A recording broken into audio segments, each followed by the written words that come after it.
No taste is local. Some like their beef pit smoked, their chicken spiced all the way up, or their pork sweet and saucy. Local flavors, global impact.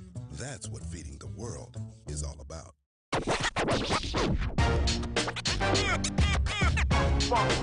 It's like a loop machine. All around town, people trying to get down.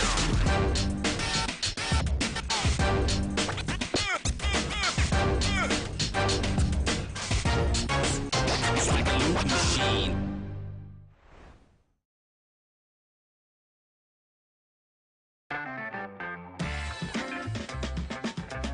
Your ad could be ran here.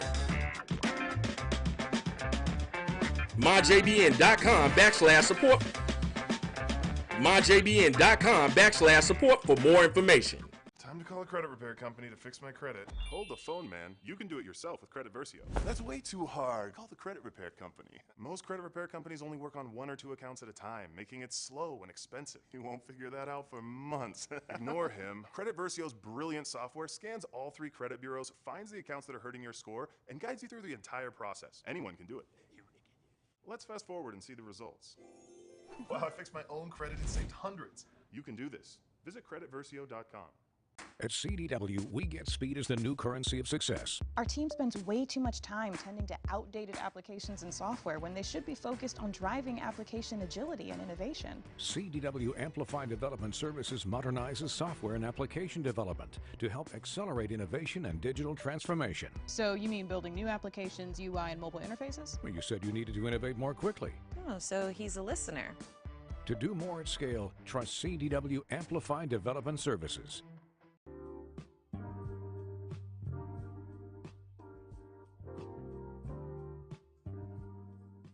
This is the BCSN Pod Zone, your place for the news, views, and conversations about all things related to HBCU athletics. Here are the BCSN SportsWrap, Dr. Cavill's Inside the HBCU Sports Lab, Knights of the Round Table, the pregame show, the Carlos Brown Show, the ONG Strike Zone, and more in one place. We are changing the way you consume HBCU sports, one broadcast at a time. It's never too early to plant the seed.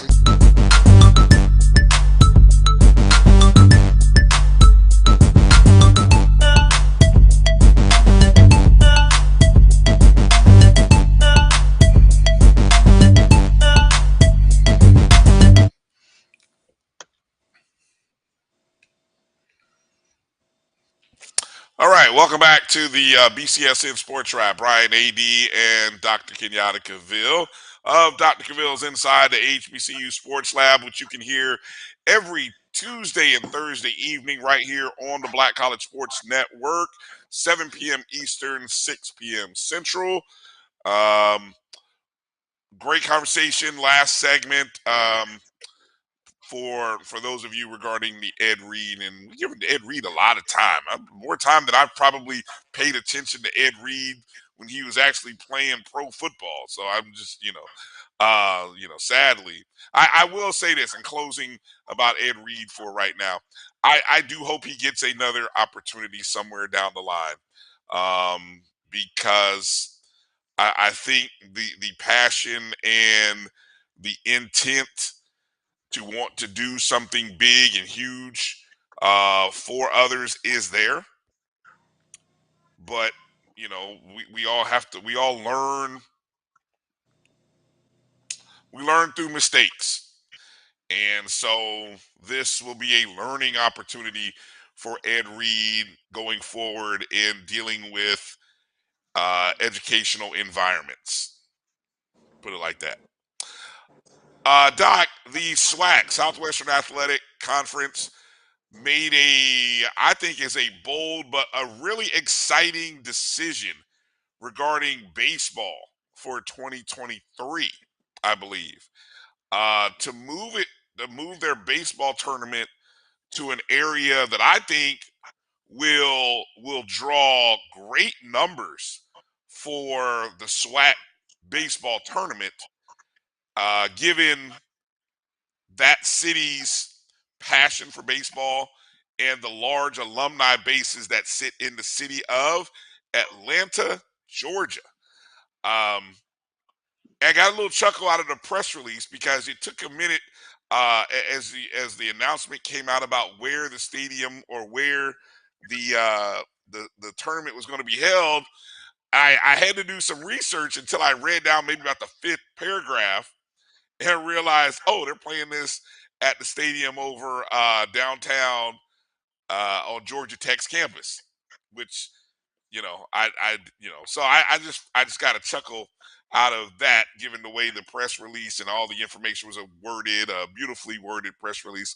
But what are your thoughts on the tournament moving to Atlanta and how significant? I think you were a strong advocate for that. I think if I read some of your tweets, right? You read absolutely right. I've been an advocate of trying to get in the Atlanta market in many different ways. My best part of it obviously would be to merge the acquisition of Clark Atlanta University, along with a 14th member, Tennessee State. They're not interested, and then obviously you can go in a different direction, maybe with Albany State, to name two, just to consider that. And shout out to Commissioner Holloman. I know he's like, Cavill, let's, slow down. Yes, I understand you, brother. I'm just talking theoretical. So bear with me. With that being said, but yes, the next best thing that I wanted to do in a lot of ways was to talk about was to get in with basketball. I was on the path where I wanted to see the football championship game in Houston and the basketball tournament in Atlanta to get in that market. But this will suffice. However you get in the market, outside of the MEXWEC Challenge and the Celebration Bowl, which is a partnership, a great partnership. However you can get into market, I was like, get in the market. So baseball just seems like a no-brainer in a lot of ways. Obviously, if you read the release, I have a chance to talk with the commissioner, and he talked about, how excited he was to come in Atlanta and see what it brings to the table, and the fact that the officials of Atlanta really sought the SWAC, which I think is important because we have a lot of folks out there that are traditionalists. They want to see the baseball tournament in the center, the heart of the SWAC, as they like to call it. Mississippi, or Louisiana, which essentially would be Baton Rouge, Southern with Jackson State, in a lot of ways, which is some truth to that. And those are programs that have done well for a long period of time. They are centrally located, if that's what you mean by the heart. But at some point, we got to get past the point where we just take our business to a place because we want to be there versus making sure the business proposition for us taking our business and our entity to a place that serves us based on the fact that they show us that they want us by dollars and cents, hopefully, for the most part. Maybe some exchanges if you would. But we have valuable propositions, valuable properties, if you would. And we need to make sure that there's a return on an investment that we have invested. When I say invested, each of the institutions have invested in the programs.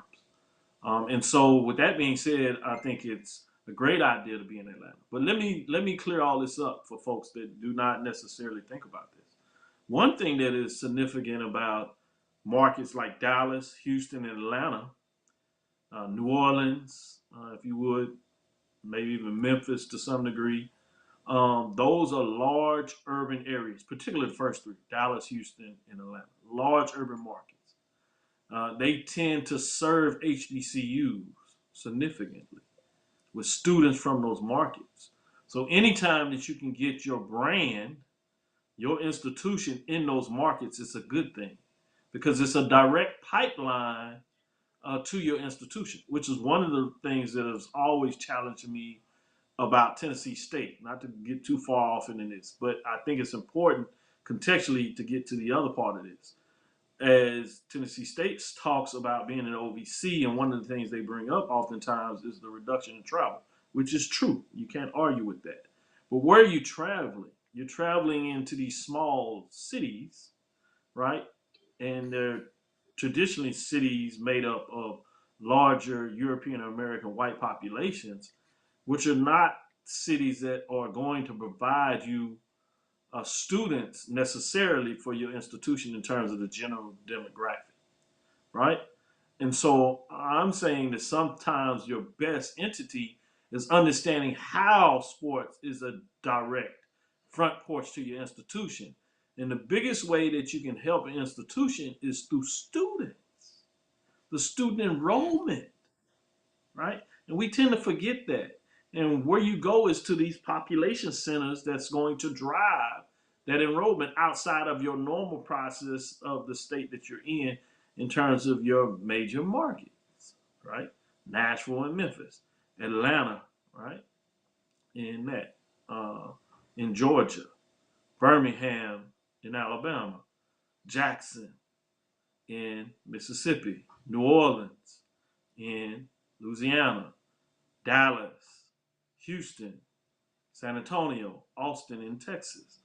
These are major markets that are going to allow your institution to grow when you bring your sports into those platforms. So that's another reason, really a bigger reason, why I like the idea of going into the Atlanta market, because of the high schools that can feed your institution. And then the last thing, as you said, which is important as too, is to continue the relationship with alumni. And our biggest alumni chapters for most of our institutions, particularly in the South, are basically in those three areas, particularly if you look at the SWAC. Some of the largest alumni associations outside of that state, if you would, if not within that state, tend to be Houston, Dallas, and Atlanta. So if you can get in those markets to drive your product, it's important. Now we're talking about how do you extend the event past baseball and maybe do some things that helps drive that even more. But yes, I like it. I think it's a brilliant move when you look at all the parts that come together to make it happen. So yes, I'm a champion for us finding a way into the Atlanta market. Drew, what's your take on the move to Atlanta? I know we didn't get a chance to talk about it pre-show, so I kind of sprung it on there. But what's your take? And we waited to this because I believe this was announced. Was this announced Thursday, Doc? Right before the show, or right before I was on one of your shows last week? I don't know if it was right Tuesday or Thursday. And I got into a little bit of my thoughts on Thursdays inside the HBCU Sports Lab. So you can go back and look at those comments. But I will add some additional comments that I did not add on Thursday. Atlanta is the hub, is a special place when it comes to HBCUs, particularly athletics. Atlanta holds a place in my heart when it comes to championship events, because my first basketball tournament championship occurred in Atlanta when the SIAC tournament was held on the campus of Morehouse College.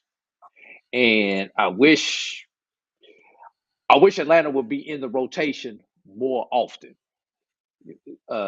Yeah, Morehouse is not the easiest place logistically to park at when you're trying to host an event of that size. But once you're able to get on campus, beautiful gymnasium, definitely large enough to host a basketball championship. And I'm spinning this over to baseball, so stay with me here. Definitely, yeah. But the cultural, the other things that we were able to do while we're in Atlanta. Atlanta has the logistics. If you don't want to stay down, you've got the barter system. So you can park your car at the hotel and ride the train to a lot of the different venues that you want to get to in Atlanta, where you don't have to Uber and some of those things. So it's a mixture of both. There have been times where I just don't want to deal with Atlanta traffic, and I just stay where I'm at and keep my car where I'm at and hop on the MARTA and get to where I need to get to. And Atlanta affords you the ability to do that, especially over there at Georgia Tech. Bryan, I don't think you were at FAMU yet, but I don't know if you remember. The Atlanta Football Classic used to be played at Bobby Dodd Stadium, which is on the campus of Georgia Tech. So there is a history of HBCUs doing an event on Georgia Tech's campus when FAMU played Tennessee State. And if my memory serves me correct, I believe the first four were at Bobby Dodd Stadium before they moved to Fulton County Stadium. And then, sidebar, the last football game ever played in Fulton County Stadium was FAMU versus Tennessee State the year after the Olympics in 1996. That was my freshman Yeah, year. I went to that. yeah. Oh wow. So, before they moved it to the Georgia Dome. But so there is that history of that. So this is not the first time Georgia Tech and the city of Atlanta have had that relationship with HBCUs using their facilities. So. All right, let's get into let's talk basketball. Let's talk some rankings here as we come out with the fourth edition of the BCSN Top Five. We cover the Division One, Division Two, and NAIA levels. I was just kind of pulling up some. We're going to start with the women's basketball rankings first. And you'll be able to catch Dr. Cavill's rankings. What day do you bring your rankings out, Doc? Tuesday or Thursday show? We do the major division on Tuesday and the mid-major division on Thursday. So major division men's and women on Tuesday and men's and women's mid-major on Thursday. Okay. All right. So, and for those who may not know, mid-major would consist of Division II and NAIA put together into one group. Okay. Drew, are we ready to do top five for women? As soon as you're ready to get into it, as soon as you get ready to All it, right. I need the professor to tell me if I need to go out and buy a new computer. Yeah, exactly.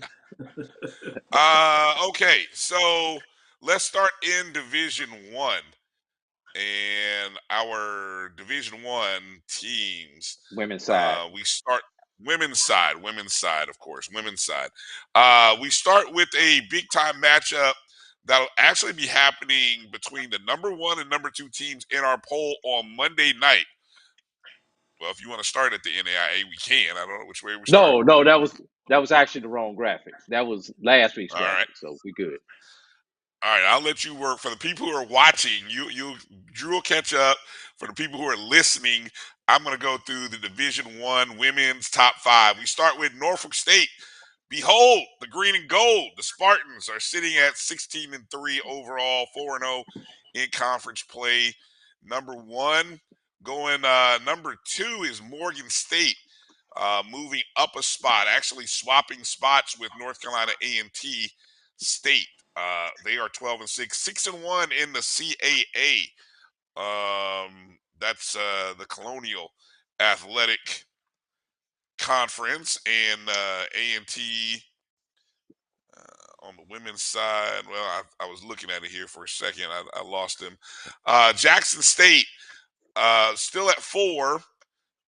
Back on the winning side of things after having their 40-game streak against SWAC opponents, including regular season and conference tournament, ended against Prairie View. And then Alabama A&M is number 5, 7-9, 5-1. They were not ranked last week in the hunt. Southern and Prairie View in the hunt. And it should be noted that tomorrow, Monday night, big time matchup between Norfolk State and Morgan. That will be played, let's see, I believe that'll be at Morgan. So that's going to be a game at Morgan. The last time these two teams faced off was in the MEAC tournament. Norfolk State won that contest 53-51. They split home and home during the regular season, so Morgan kind of has to go in feeling a little bit confident. Norfolk State is on a 7-game win streak right now. Doc, any thoughts as you look at the top 5 in women? Obviously you don't have to leak any info from your poll just yet, but just any personal thoughts you might have. No, I appreciate that. I think he gets to keep his computer. I like what's going on in this poll ranking. This looks good in regards to the teams that are at the top. I will mess with you, Brian. You're supposed to read from 5 to 1. Don't ever give out your number one first. Leave them a little suspense. Even if they Well, can see it, you still go from 5 on. but see, For the honestly, ones who they can. listening. Yeah, I I had to agree. find Look, something you're right. since the poll teams were okay. I had to find something to be like, all right. I got you. And the only reason I do that is because we used to do the reveal from 5 to 1, but we didn't got Wait, how that was in I want to say football. it politely. Basketball, we got so many. Yeah, we Oh yeah, we I got so understand. You much. got a lot going on. There's a But lot still, going you can on. We still just like read it, let's. even though it's all up there. Put it all up there at the same time, but read it from ascending order 5, 4, 3. So at least I got verbally, you. if somebody's just listening and they're not watching, they still hear it.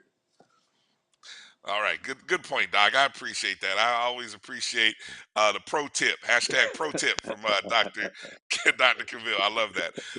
Just It's so all good, but it's no, in noted, seriousness, I like the poll that you have there. I think the powers that be, you focused on the game tomorrow night between Norfolk State and Morgan State. They couldn't ask for a better matchup. Basically, we'll get to it, men's and women's for that matter. And on the men's side, they got a couple of matches. But when you talk about two teams that are undefeated in terms of conference play, Morgan State coming in at 4-0. Morgan State coming in at 3-0. Norfolk State at the top coming in at 4-0. Both of them with winning records. This is, man, we talking about marketing and sports marketing and branding, man, this should be out there. Monday morning, they should be flying this everywhere. They should have snuck it out this evening, but they go hard out of the MEAC tomorrow. And the teams, Morgan State, Norfolk State, need to be pumping this out there. This is a 1-2 matchup from BCSN in terms of what they released in their poll. Top two teams in Division One, major division poll rankings, not just in terms of conference play. Going at it, you need to be in the building to check out these teams. Yeah, 5:30 is a tip. That's a big day at Morgan, and we'll explain why. Obviously, because it's a doubleheader Monday, and just as big a game will be happening following the women's game for the men. Also, take note down there at the bottom of the top 5, Jackson State, Alabama A&M, both sitting at 5-1 in first place. Right behind them, Prairie View. And it should be noted that obviously Prairie View is the team that knocked off Jackson State, right? Well, Prairie View themselves came out of Saturday on the road at Alabama State, lost in overtime, 77-74. That's a tough loss on the road. But how about Alabama A&M catching a home win against Texas Southern in overtime, 72-69? And Doc, I mean, Texas Southern, man, they got a young lady over there. She's a walking bucket. I think Miss Gray is her last name, if I'm not mistaken. But she's averaging like 26 in conference games or something like that. But anyway, Alabama A&M gets Yeah, the that's Mika overtime win. Gray. That's Mika Yes. Gray. She's averaging on the season 18.4 to be exact, as you talk about. 3 rebounds, assists, and shoots at 38% from the field. So yeah, she's doing wonders when you talk about what she's playing for the conference right now. So great points you make. I did want to back out in terms of that matchup and talk about Deja Francis, that is putting up 11.5 a game. Kira Wheeler with 8.6, nearly 9 rebounds, pulling down those boards. And then Deja not only puts in buckets, she'll do it with assists if she shares the basketball. And then you got them on the defensive side where they get good play from Camille Downs that will give you 3 steals or averaging 3 steals a game. Blocks is Miss Williams with 1.4. So they're tremendous when you look about what they're able to get in terms of Norfolk State. And then you got to take on Morgan State when you talk about that matchup with Charlene Shepard putting in just over 14 points a game, rebound. Shepard gets it done there, nearly at 6.9 to be exact. Dejan Naya Henson with assist, 2.3, and steals. Henson is doing it as well with 2.5.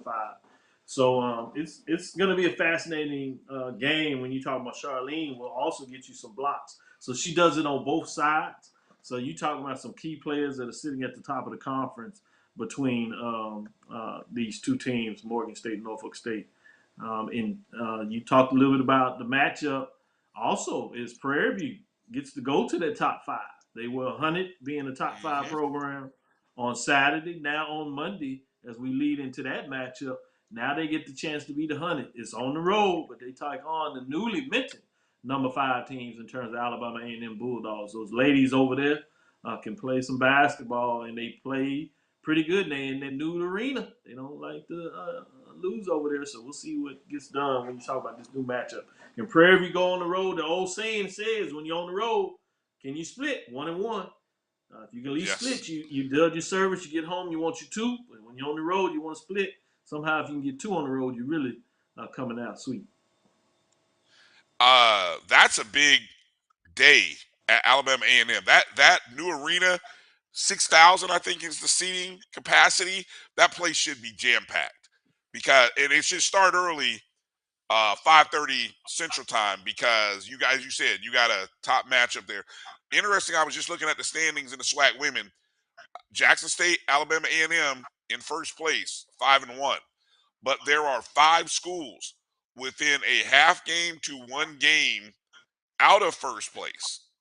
So that's, you do the math, 5, 6, 7. I mean, you're talking over half of the conference is sitting at 4-2 or better, and they're all in the hunt for first place. And so it's going to be fascinating watching the SWAC women the year after the Jackson State dominance. You know what I'm saying? And that's what I find fascinating. The dominance of Jackson State over the last 2-3 seasons, and now let's see how everyone else had to sort of rise to the next level to be able to compete, and they're holding their own. Hey, look, don't count the champs dead yet. I'm just saying, folks is holding their own. All right, let's go. Yeah, before you go to the Division II and Division I, this is a stat that I started keeping up with last week just to talk about the competitiveness of the leagues. I started with the men's, but this week I was able to get the numbers for the women, so I wanted to put this out there. SWAC women's basketball, 13 of the 38 games, or 34.2% of the SWAC women's games have been decided by 6 points, 2 possessions, or less. 19 of the 38, or 50%, half of the games, SWAC women's games have been decided by 9.3 possessions or less. So that gives you some indication of just how competitive these games have been overall as a conference. And 5 of those 38 games have went to OT. So there's not a lot of room for error in terms of a lot of these matchups in the SWAC. But check out the MEAC. They played less games, so we got to take that into consideration. But still, 4 of the 14 games, or 28.6% of the SWAC women's games, of the MEAC women's games, have been decided by 6 points, 2 possessions or less, which is lower than the SWAC in terms of that closeness. But if you tick it up a notch to what we talked about, the 3 possessions, 9 points, it kicks up 8 of 14, which is higher than the SWAC at 50%.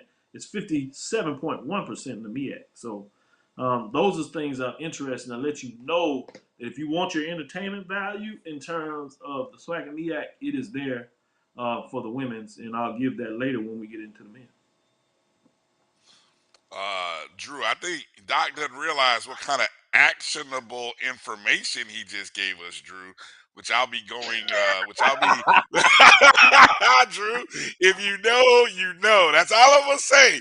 Drew, if you know, you know. Doc just got me on the hunt going into Monday. That's all I'm going to say. If you know, you know. Doc then gave me some information for Monday. Thank you, Doc. I'm looking back. I'm going to go back and replay that segment. And when I go back and look through Monday's game action, I'll just follow me on Twitter. That's all I'm going to tell you, folks. Might be a good day for somebody. Let's go to D2. Let's go to D2. Yeah. All right, going down into Division II level, a host of schools that are in the hunt, including Lane. I'm assuming that's 10-4 overall, 6-3 in conference.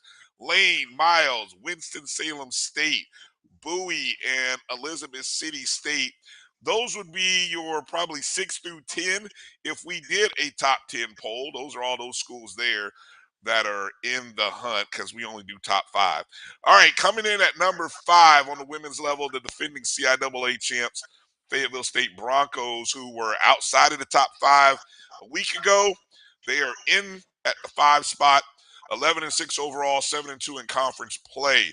Savannah State drops from 3 to 4, 12-4 overall, 8-3 in conference play. Lincoln, PA, the Lions have jumped all the way up from outside of the top 5 to number 3. Currently 13-5, 8-1 in conference play. Our top 2 teams hold the same from a week ago. Number 2, West Virginia State at 15-2 overall, 10-2 in conference play. They play in the Mountain East. And Drew's Tuskegee Lady Golden Tigers. It is the Lady Golden Tigers, right, Drew? Unbeaten in No, conference play. It's just Golden Tigers, right?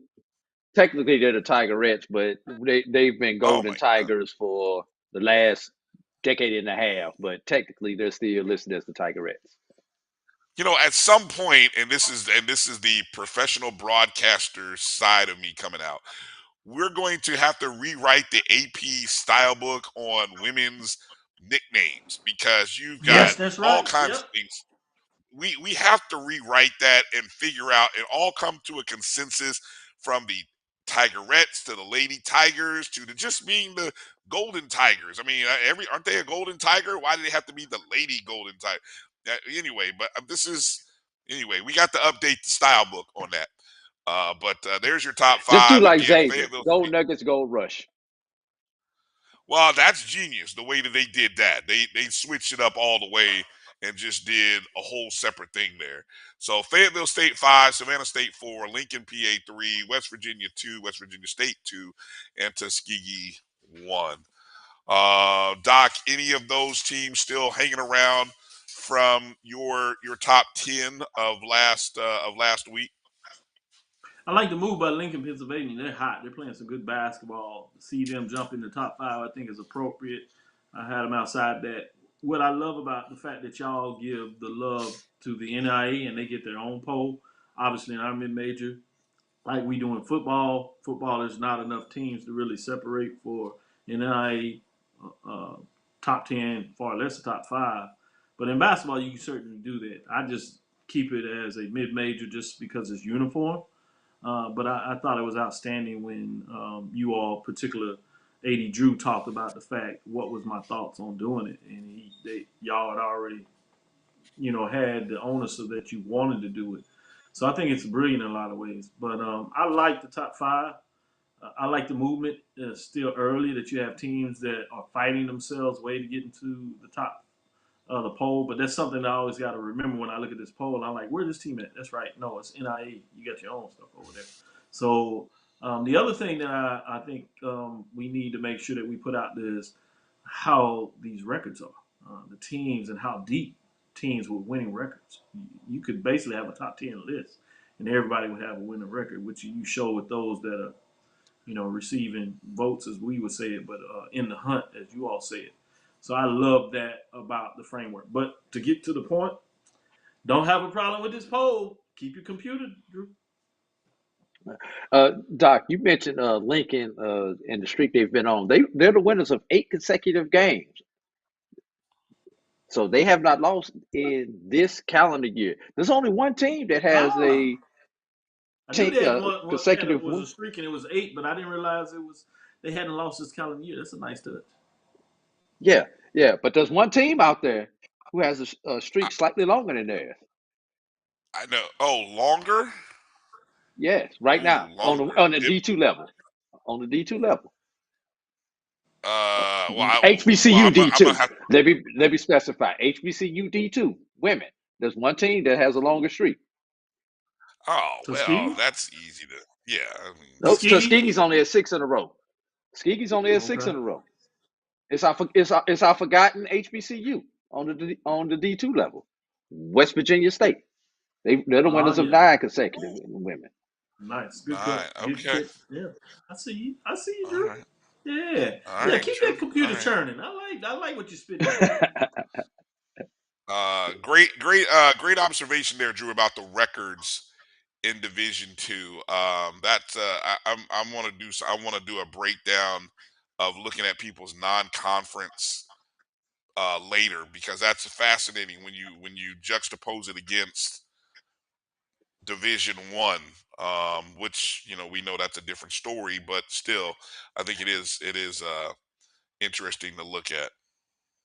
Brian, of our 11 of the 29 women HBCU programs on January 22nd have double-digit wins. Nice.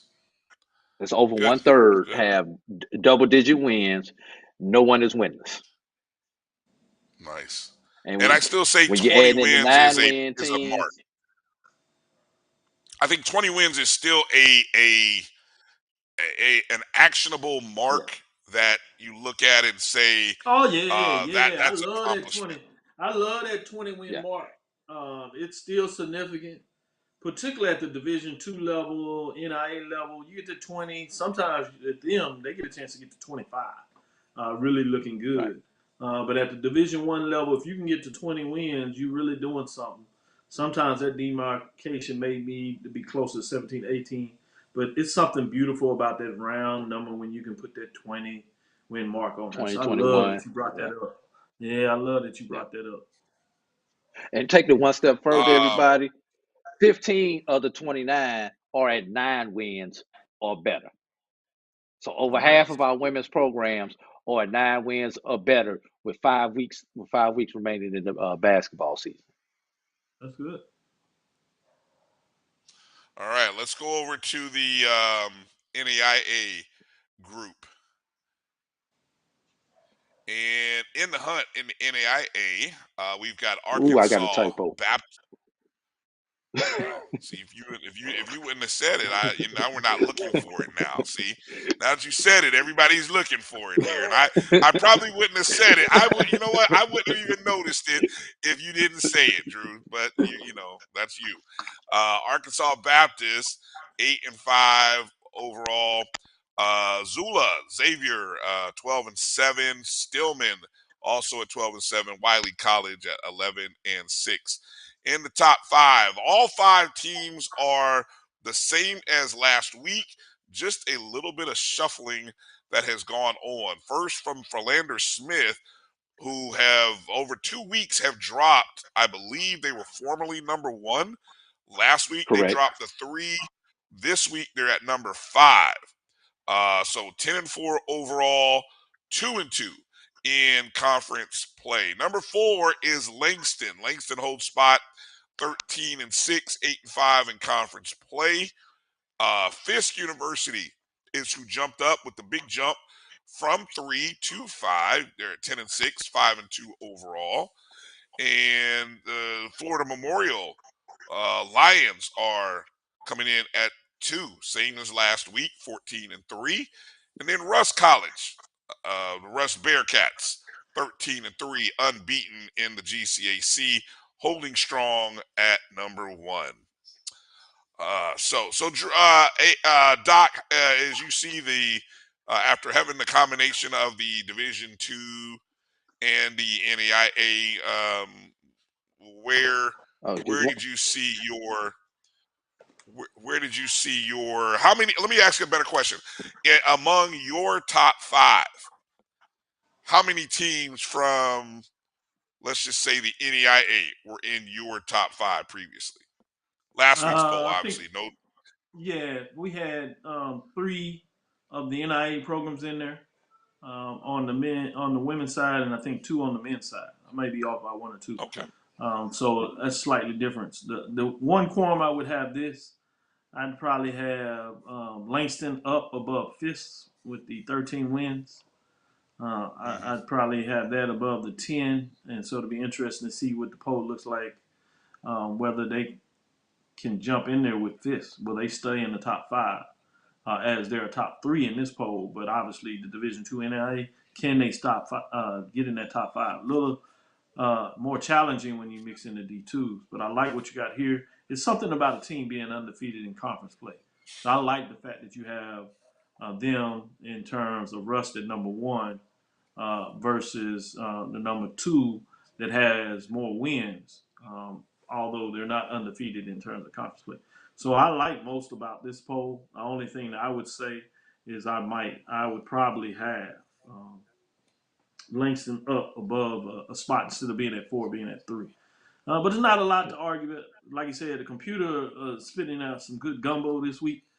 So I certainly have my spoon in the bowl, trying to get some more. This is good stuff. Yeah. At least on the women's side. We'll see what you do on the men. But at least on the women's side, Yeah. I like what's going on. No, and Doc, it's interesting that you brought up Langston with more wins than Fisk, but Fisk with the better conference record. The way our formula is set up, it is slightly skewed towards conference play versus the non-conference. So I you like get a it. little Keep more, that. Keep that in yeah, the poll. Keep that. you get a little bump for conference play, which is one reason Jackson State, when you go back to the Division One level, bumped into the polls because they're 5-1 in conference. The overall record is not the best, even though they played a lot of those games close. But because we skew it slightly, it's not big, but it's big enough to help those teams out who take care of business in conference. Because for us on the HBCU level, that's what this is ultimately about. Can we take care of our conference, get a good seed for the conference tournament, and then win the conference tournament?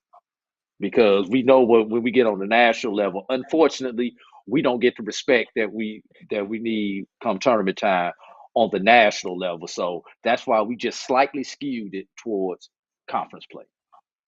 I like it. I like the rationale. I like the fact that you do it. As you said, obviously you chase the national, but I think one thing is it's good to understand you celebrating your space, and your space is your conference, right? At this point in time, so if you can get it done in conference, there's something to be said for that. That should be celebrated, particularly when we're looking at it from a Black college sport network lens. I mean, that's what we cover. That's what we do. So that's where our focus point on. And I don't think there's anything wrong with it. It doesn't mean that we can't go above and beyond. We can't discuss the other stuff, but we choose to focus on this area. So I commend you for doing that. So let's keep that going. All right, let's transition over to the men's side of our top five rankings in Division One, Division Two, and the NAIA. Big time shakeup here. Don't anybody tell Carlos Brown this. All right, but Southern has dropped all the way out of the top five to in the hunt. 9-10, still 5-1, tied for first place in the SWAC. After Howard, one loss? hey, look, we just let get through it, and we'll let the computer explain what happened here.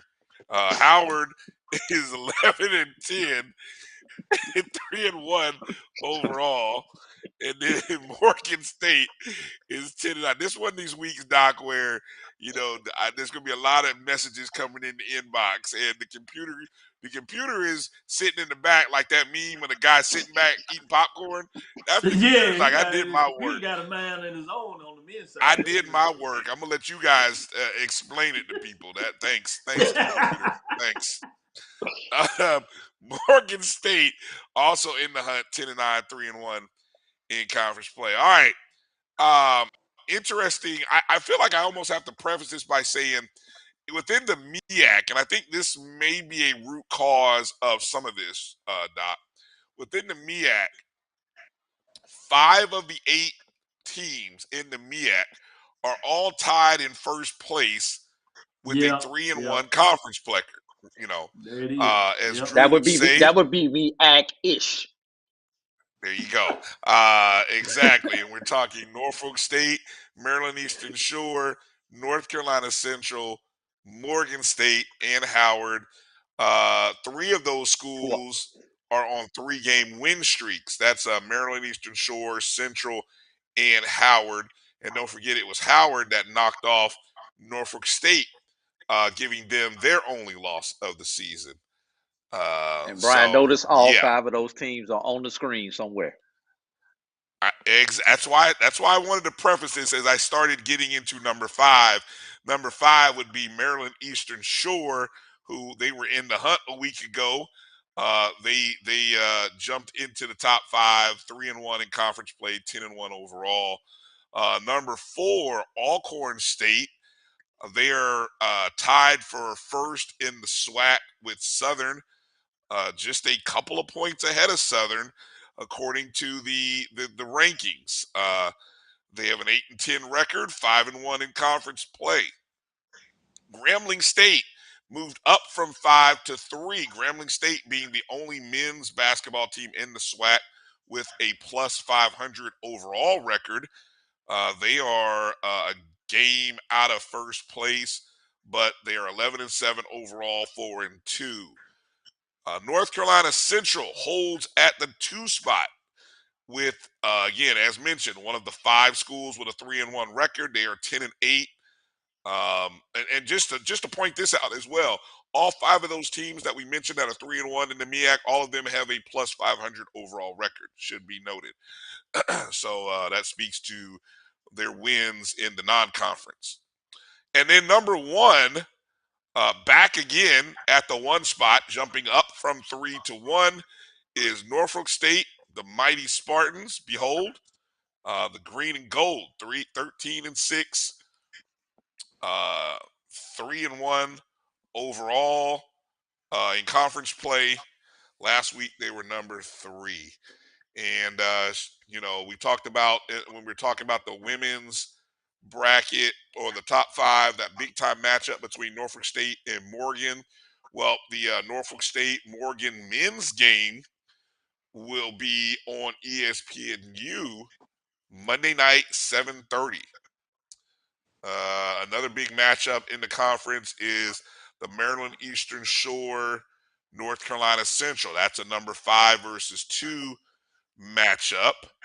And then as I quickly go through and look at the SWAC for this week, let me see, are there any particular matchups to pay attention to? Not as it relates to the rankings, but Grambling is on the road at UAPB. Alcorn is hosting Bethune.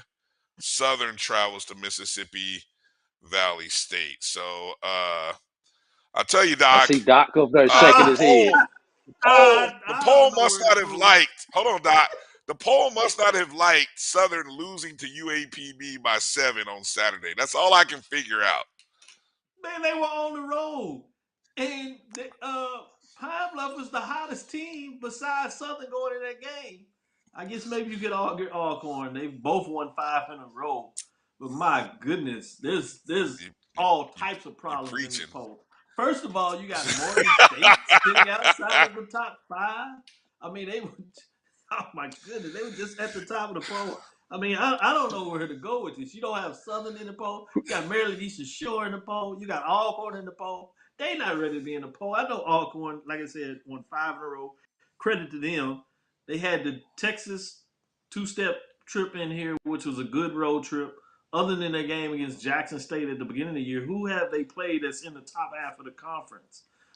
They give you some indication that those wins are that big. Credit to them. They're a good program. And they're certainly a good team. And they will win some games. But my goodness, I'm not ready for them to be in the top 5. Neither is Maryland Eastern Shore. They played the best defense probably anybody out here at Division I and HBCUs, but they can't score. They're going to have problems beating some teams, especially when they go on the road. At home, yeah, maybe they can get it done on the road. But, yeah, I'm like at a loss for words. I don't understand what is going on here. Other than Norfolk being at the number 1 spot, I think I can see that. That makes some sense there. But Grambling at And 3, I think Southern, that's a bit high.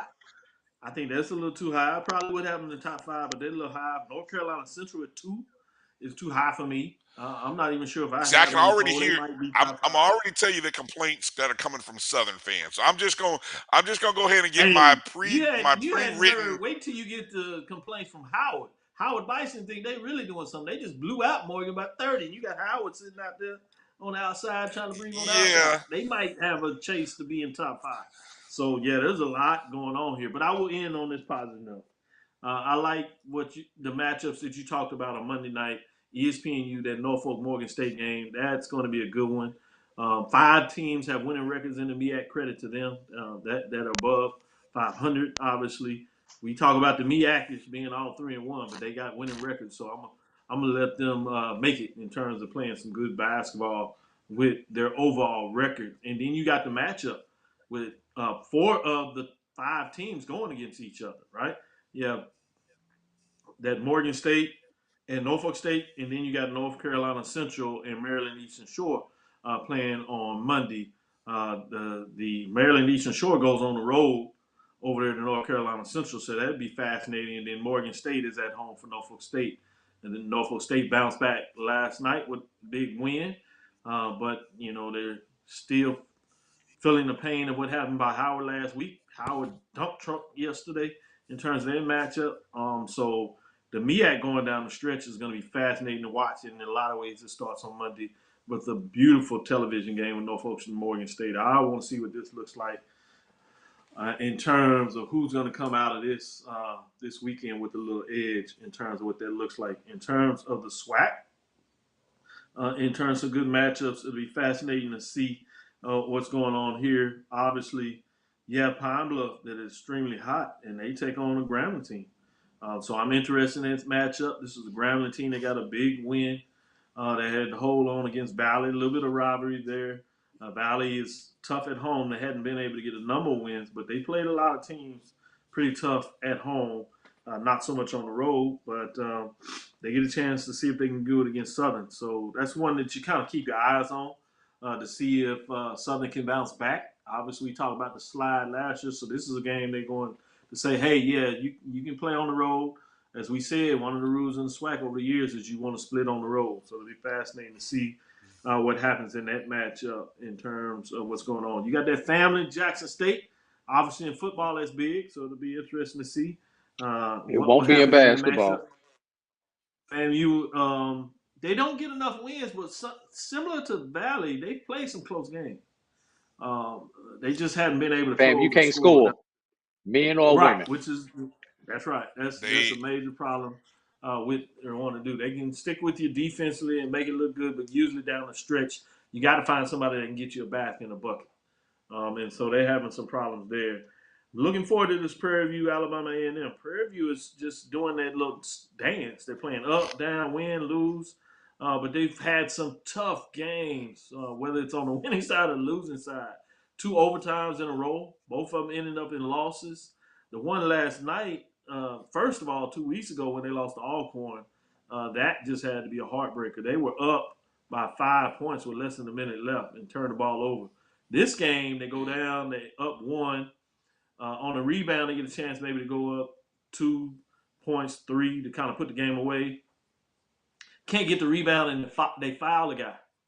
So he goes to the line with about 9 seconds left in the game. He front rims it.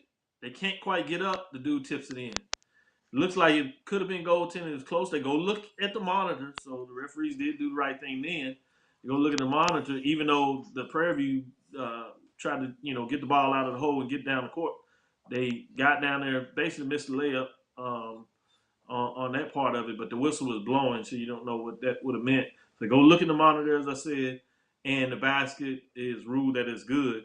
And so they lose a heartbreaker there. So it's been tough, Prairie View, but now they got a chance to go to Alabama A&M, and Texas Southern got right on Alabama A&M, where they just pretty much led that wire to wire and beat up on Alabama A&M. And so it's going to be interesting to see what Prairie View can do in that new gymnasium.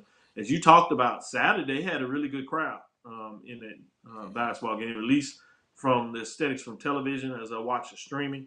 Looked good in there. They was into it loud. Obviously Saturday, Monday can be a little different, so it'll be interesting to see what that looks like. So I'm also focused on that game just because see where Prairie View is can they get right in terms of them being picked at the top. It looks like Texas Southern turning around. They get a chance to go to Alabama State, which is always a tough place to play. Can they find a way to get 2 on the road after giving up a couple at home? That would be a big statement to maybe right the ship and see if they can start turning things around. You mentioned it, Doc, and so I guess I have to follow it up. But the Alcorn FAMU game on Saturday came very close to being one of the all-time lowest scoring outputs by a Division I team in the shot clock era. Because sadly, I hate to mention it, but I have to mention it because I'll get called out if I don't. Alcorn beat FAMU 57-47. That 47 point, again, 47. FAMU is the lowest scoring offense in the nation, 350 something teams. But that 47 almost tied the 45, which is the low mark. Well, I take that back. It's not the low mark, it's the ceiling of low marks. Put it like that. So if you want to be in the top 100, get to 45 points and stay at 45. And you will officially be a part of the 100 lowest scoring games in the shot clock era of college basketball. You had the right error. Right. I felt like I felt right when I said it, right, but I just wanted No, to be no, no, clear. no. It is error, but it was an error. Yes. ER. Yes. So anyway, yeah. So OR rather. They scored that.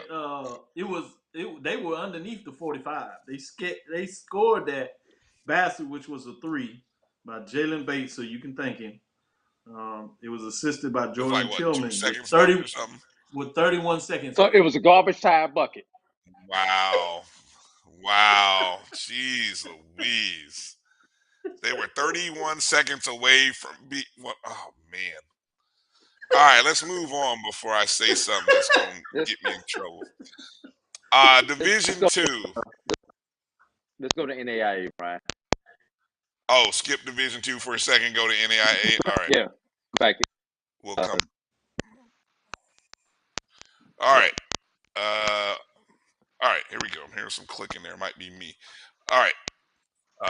Number in the hut from the NAIA level is Stillman College, 12-8 record, 8-4 in conference play. Stillman part of the Southern States. They still part of the Southern States, right? Yeah. Okay. Xavier of the Red River Athletic Conference is number 5 with a 12-6 record, 7-4 in conference play. Philander Smith in the 4th spot for the consecutive week. Last week, also in the 4, 13-3 overall, 3-2, part of the GCAC. Dillard dropped a spot, sort of did a little flip-flop there, as Dillard now is in the 3 spot of the GCAC, 10-3, 2-1 overall. Langston got back on the winning track with a pair of wins, so they moved up back to the number 2 spot, 18-1 overall, 12-1 in conference play. And the number 1 team for the second consecutive week, the Tougaloo Bulldogs, 15-1 overall, 4-0 in the GCAC. And that's our top 5 for NAIA. Drew, are we ready for Division 2? And then Doc will kind of get your summary of the 1 of 2 and NAIA. Watch the screen, Brian. The graphic you have. I'm watching. Correct. All right. All right. Wrong one. As I look at the Division 2 top in the hunt, we've got a host of SIAC schools: Lemoyne Owen, Tuskegee, Savannah State, and Kentucky State, all in the hunt. A pair of teams that were previously in the hunt have moved into the top 5. Virginia State is the 5th ranked team this week, 13-6 overall, 6-2 in the CIAA. And Claflin, one spot ahead of them, 14-3, 6-3 in the CIAA. Those two were in the hunt a week ago. Number 3, Miles College. The Golden Bears dropped from 2-3. They are 10-3 in conference play, 14-4 overall. Jumping up 2 spots into the number 2 spot, the Virginia Union Panthers of the CIAA, 16-4 overall record, 6-2 in conference play, and still holding firm at number 1, West Virginia State, 15-3 overall, 9-3 in the Mountain East. Drew, is I don't know for sure, is West Virginia State, are they still in first place in the Mountain East? No, they Tied for first. dropped and they go to the number spot in our ranking despite having 2 losses this week, which shows the margin that they had ahead of the number 2 team. My bad, number 2 team lost. They would still maintain that spot with number 1 and number 2 loss. Miles losing last night to Tuskegee and Union down to 4th, despite winning, just weren't able to get enough points to overtake at number 1, but they did get enough to overtake Miles. Also this week, he said Savannah lost, and I believe Tuskegee split this week. So that's why you see a lot of shuffling. Give love to the CIAA over here. Just want to let you know that. Some of your polls to lead the CIAA out. We want to give some love to the CIAA that is over there. And they side football. Virginia Union, it looks like. Oh yeah, that's right. Virginia Union is a basketball school. Ball just come on as of late, but we've always known Virginia to be a basketball going. Charles and Wallace and people like that. Before I go on the NBA level, Tougaloo continue to go to defeat the GC, and that I think is a slight bump despite Langston having won all wins. Langston dropped the team this year, and that's basically the difference between those two. But Dillon also lost a couple of games this week. They lost 2. Lost 1 in conference, lost to Xavier, who's our number 5 team. So throw those things and why some of the teams are in the position that they are. I'll turn it over to Cavill so he can go ahead and chastise me. Yeah. Drew, do me a favor, put your headphones on. Put your headphones on mute for a second. I want to see if we might be having a little audio static coming through. So I don't know if that might be your pods there. So I just want to make sure people can hear. I don't know. Figure out who it is coming through. Okay, go ahead, Dot. Yeah, I think I might have been Drew.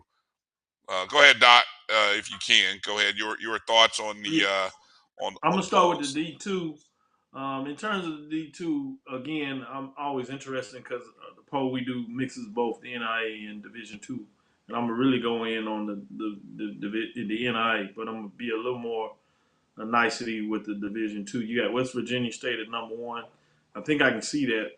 Interestingly, that the Virginia Union climbed 2 spots in terms of what they were able to do in the rankings this week. So I'm fascinated about that. You have the CIAA with 3 teams, obviously a tougher conference. So it's hard for me to push back that you got 3 of the CIAA teams in there and just 1 of the SIAC. At least I know that you're not biased from the SIAC. So we can see that going on. But I might see Claflin as a little high. I'm trying to figure if I want Virginia State over Claflin in terms of rankings of their, or do you push Miles down to the 5 spot in terms of what they getting in there. I think they do deserve to be in the top 5, but I might be a little concerned about them being 3. So I might have Virginia State at 3, Claflin staying at 4, but Miles down to 5. In terms of what I look like there.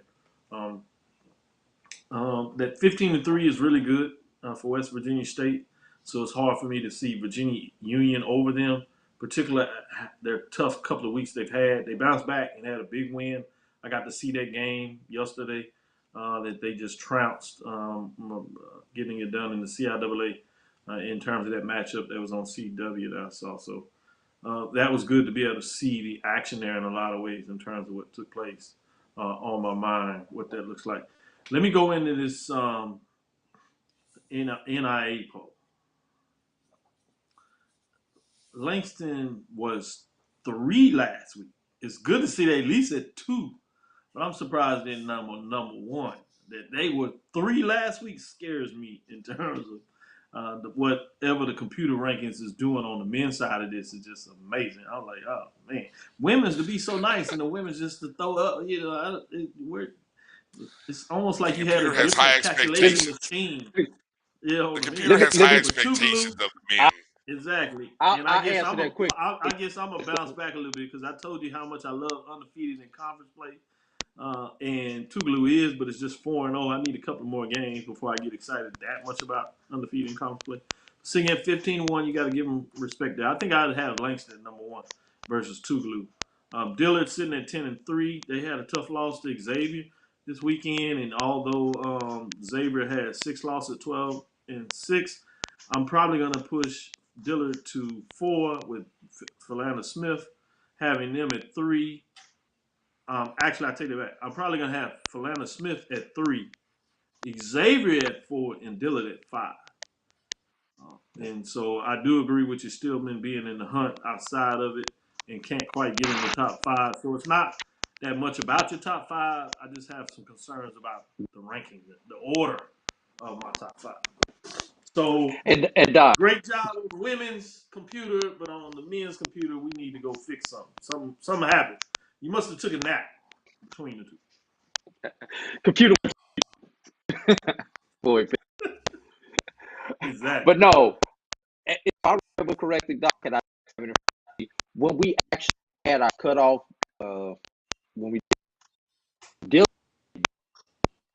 was also in conference, they wound up the game after cutoff, and I'm just like have the numbers in front. That difference on why Dylan slight ahead of Langston as, but if I like the margin between 1 and 3 was so my it was it really wasn't anything that was concerning.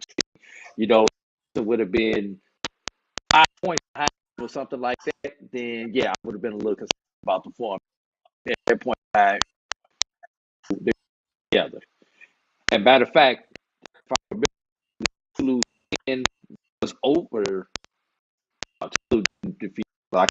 Defeated Dillard for one of the losses, and they lost to somebody in conference. Remember who they lost? So that was gotcha. Well, at least your big explanation is pretty good there. I still have some problems with the concern, but your explanation makes it at least logical. All right. So the top 5, we'll make sure to publish those again on social media, Twitter and Instagram, and we get the auto responses ready as Southern fans get ready to blast the BCS. There's nothing like a good old top 5 controversy early in the year because I know they're gonna blast. They're gonna be like, we were number 1 the first 3 weeks, and now we're not even in the top 5. This, I can hear it now. I may have to we may have to get Carlos to put out a disclaimer about the computer is what it is and don't overreact too early to the computer. Maybe he can help us and talk to Jaguar Nation. But I think that's who. Doc, you said Howard, but I got a feeling we'll probably get the most complaints from Jaguar Nation. That's my bet for the week. We'll do a formal poll. You're right. Yeah, that'll be the group that comes in with the most vitriol for our poll next week. Again, these are rankings, excuse me, not a poll. These are rankings. This is the computer's fault for eating too much popcorn and the all the other stuff that y'all do out there, wins, losses, conference play, non-conference, strength of schedule, all this other stuff that you force us to have to evaluate. All right, that's gonna do it for our show. As Jeremiah Clark reminded me, gotta, we got some other business to take care of on the other side. Appreciate the heads up. Big game going on in San Fran.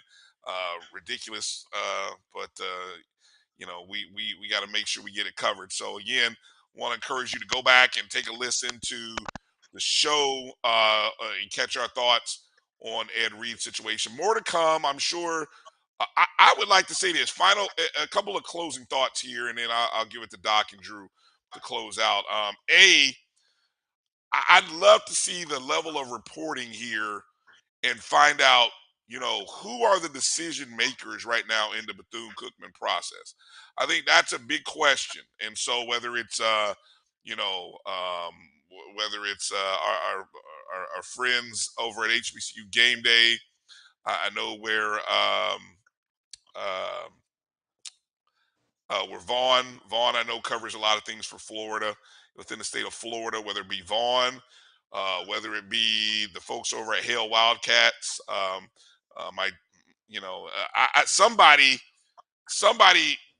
explain this decision-making process. And because I think that's where a lot of people have questions. So it'll be interesting to see which news group reports and can explain to us how the decisions are being made, at first with the hiring or the in principle agreement to bring in Ed Reed. Let me rephrase that because it wasn't a hire. And just the decision that went down in terms of what that looked like. Who made the call?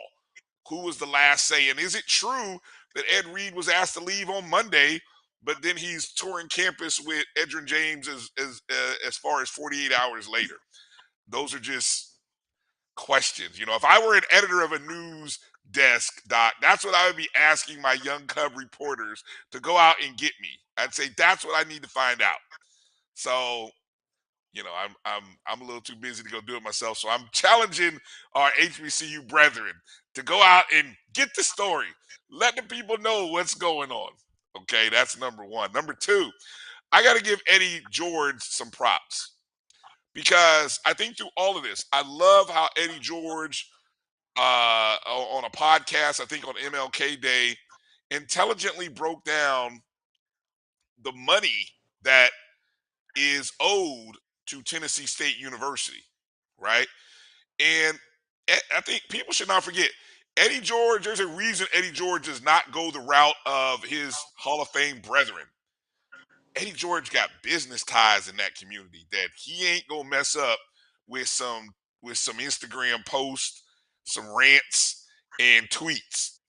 Eddie George has bigger moves that are being made. But he did point out I thought it was well said, well informed, keyword informed, that there's a lot of money that is owed to Tennessee State University. And if and when Tennessee State can get that money, what Tennessee State can do with that money, he didn't go out and say, we want a new multi-level stadium. Did you hear what he said? He talked about endowments, infrastructure.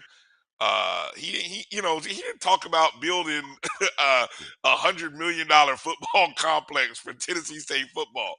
He could have easily said that, but he didn't. Take note of that. Take note of what our leaders at your institutions who are part of the front step of the university are saying. It matters. Doc, your final thoughts on from tonight or just in general? I'm gonna stick with Eddie George. He eloquently waxed poetic about the state affairs at Tennessee State University from multiple levels, and he did it. He's very measured and careful. I had a chance to interview him part of OVC during the football season, asked him about matchups, and I knew that the rapport was there when he had a great smile based on the question that I asked. And so there's some appreciation I have with the way that he's going about his business. And I must be upfront. I was curious when he decided to take his job, but he's so upfront, and he talked about the reason why he took the job and how it was offered to him. So to be upfront, and it just tells you that there's no necessarily right answer. People have different styles or whatever, and we may appreciate different styles, but it's important when somebody that does take the time to do the homework and puts it out there. There's always attention on a different style. That's just the arena that we live in, the man in the mirror, if you would, in regards to this sporting landscape that is chaotic at times, but it's refreshing to see somebody that is able to navigate it in the way he is. So I'm hoping that he has some success as he continues to build the brand, obviously, except for when he plays SWAC institutions, just because, or MEAC institution for that matter.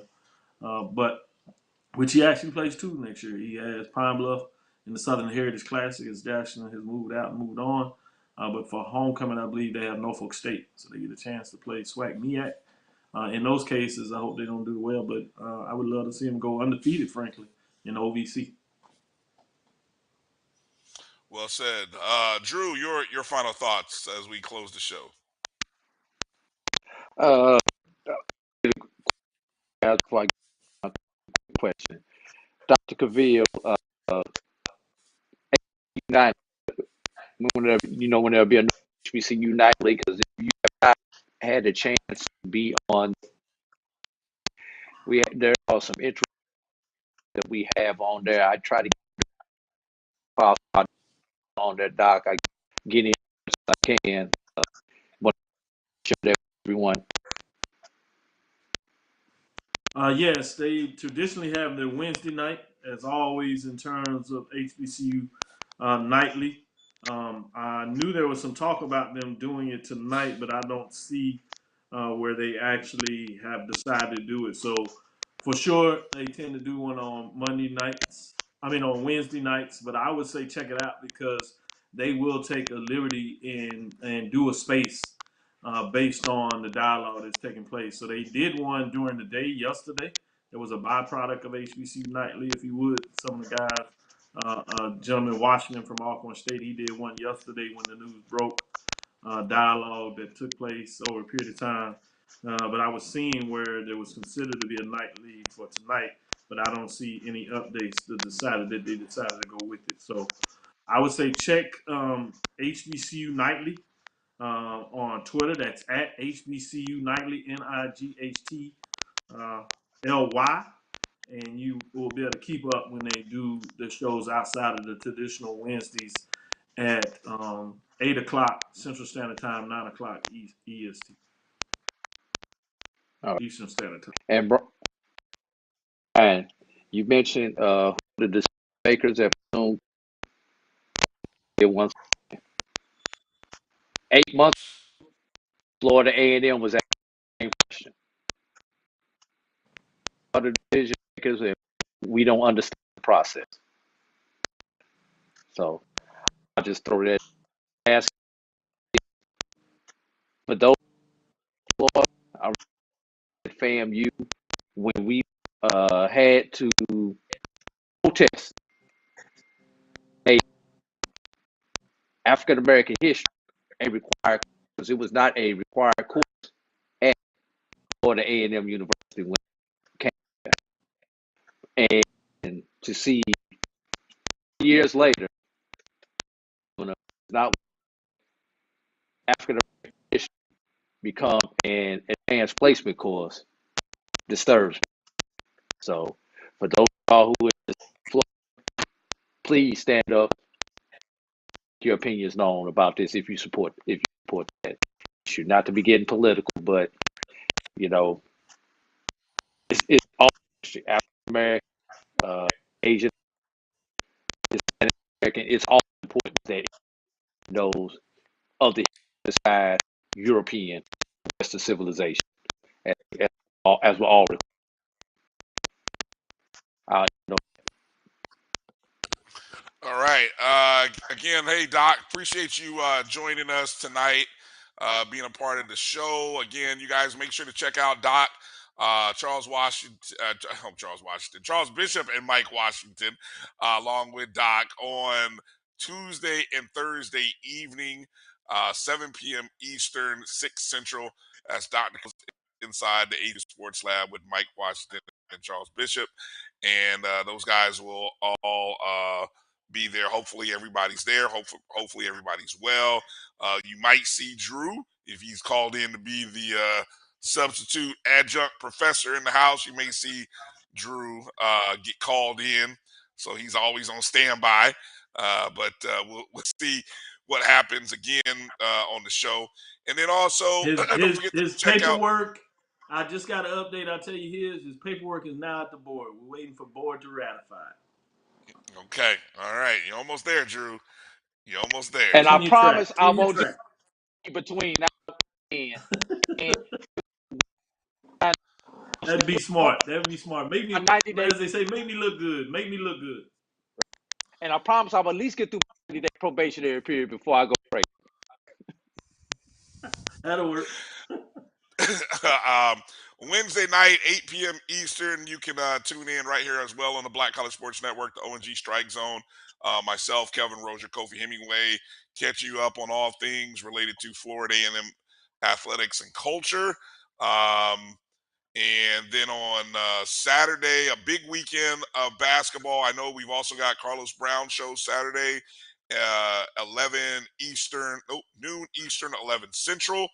And then a big day of basketball being broadcast on the Black College Sports Network, as several, actually all of our schools, I think, are playing on Saturday. So stay abreast of everything going on with the Black College Sports Network. Follow us on Facebook, Twitter, and Instagram at MyBCSN1.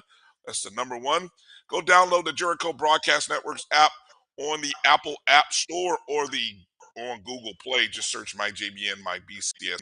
And then for you podcast listeners out there, the BCSN Pod Zone is where you can listen to every show in audio format on all of the major podcasts functions: Spotify, Amazon, Google, Amazon Music, iHeartRadio. We're everywhere. So a great place to listen to shows when you're in your car or at work, and maybe some of those other functions like YouTube or something like that's not working.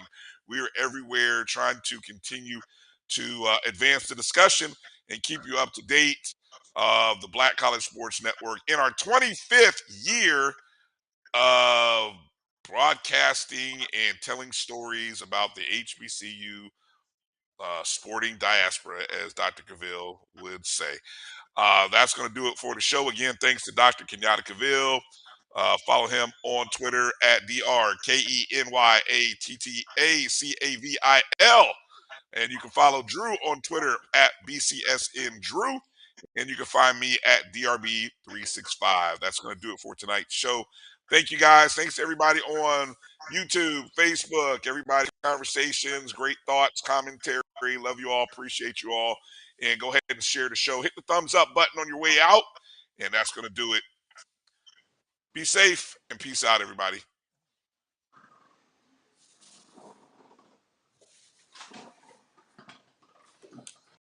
But stay on hard.